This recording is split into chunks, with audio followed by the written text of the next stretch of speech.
Hello guys and gals, and we are going to do part 2 of this. I'm not sure exactly how many parts there will be to this particular series, but I wanted to make sure and denote that this was part 2.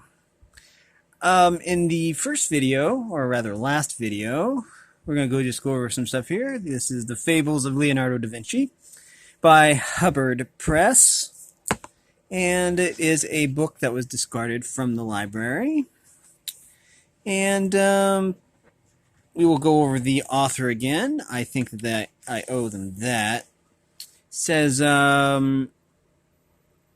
interpreted and transcribed by Bruno Nardini. Introduction by Margaret Meek. Illustrated by Adriana Saviozzi Mazza. And again, I'm sorry if I butcher those names. I'm not very good with Italian or other languages, actually. Speak a little Spanish, but that's about it. Now, in the previous, in the previous video, we went over the paper and the ink and the woodlark. So today we will go with, I believe. Okay, wait a minute. I'm just checking here. 1920. Okay, these pages are extra thick, so. And this is a story called The Snow, and it is from the fable, whatever that means. I have no idea what that means, but maybe that will mean something to some people. And basically, this is probably going to be difficult to read. I'm reading this. I'm not going to be able to read this off my phone. So, I believe I said that we would be reading 3 fables today. I think. Wait.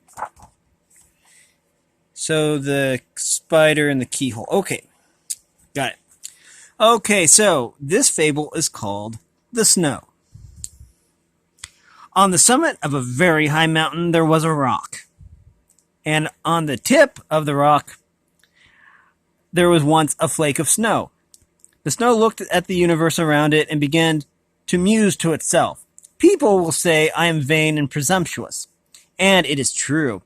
How can a little bit of snow, a mere snowflake like me, possibly stay up here without shame? Anyone looking up at this mountain can see that all the rest of the snow is lower down. Such a scrap of snow as I am has no right to such dizzying heights.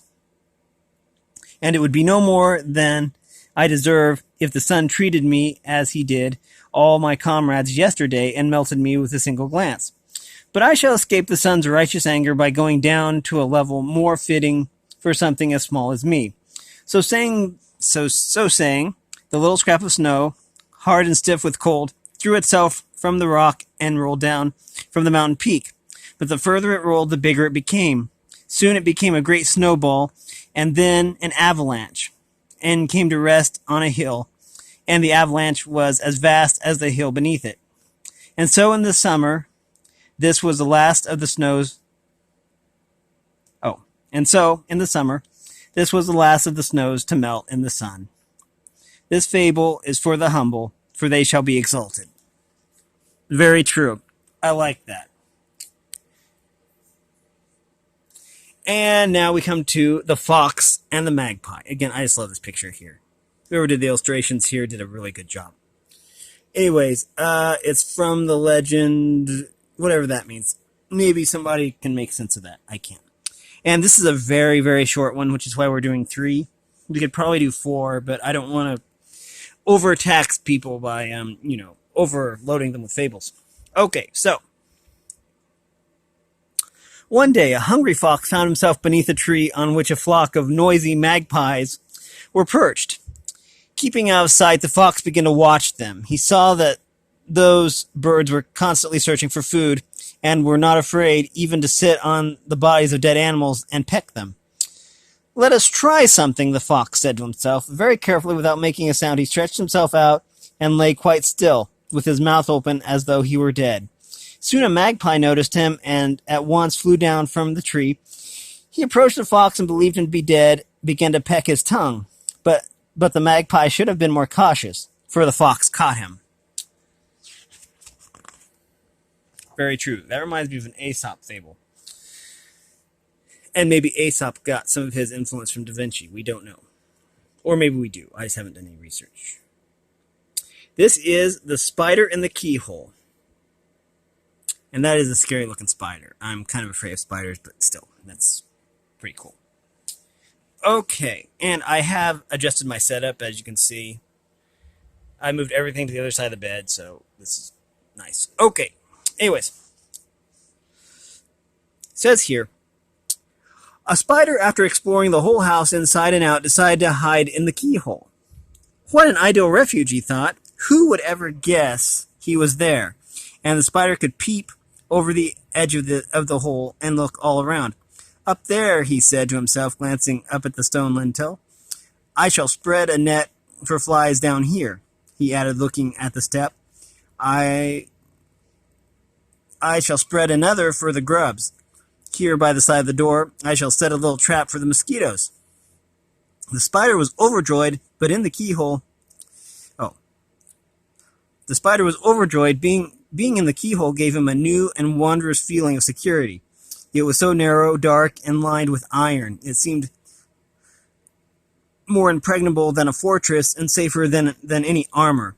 While he was indulging in these delightful thoughts, the spider heard the sound of approaching footsteps. He crept back into the depths of his refuge. But the spider had forgotten that the keyhole was not made for him. Its rightful possession, the key, thrust into the lock and pushed him out. At least it didn't kill him. I kind of figured that's what was going to happen. And that will conclude our reading. Next, in the next video of Leonardo da Vinci Fables, we'll probably read the Goldfinch and maybe the Peach Tree. And maybe the Lioness. I'm not sure. It will depend. Anyways, if you like these fables and want me to keep putting them out, there are 73 fables in here apparently. Then make sure that you leave a comment. If you do like this content, then make sure you subscribe and ring the bell to be informed when I upload. And yeah, I enjoy making these videos. I hope they're high quality anyways. And yeah, I appreciate all the support. Everyone's amazing. And yeah, thanks for watching, everybody. And as always, have a great day.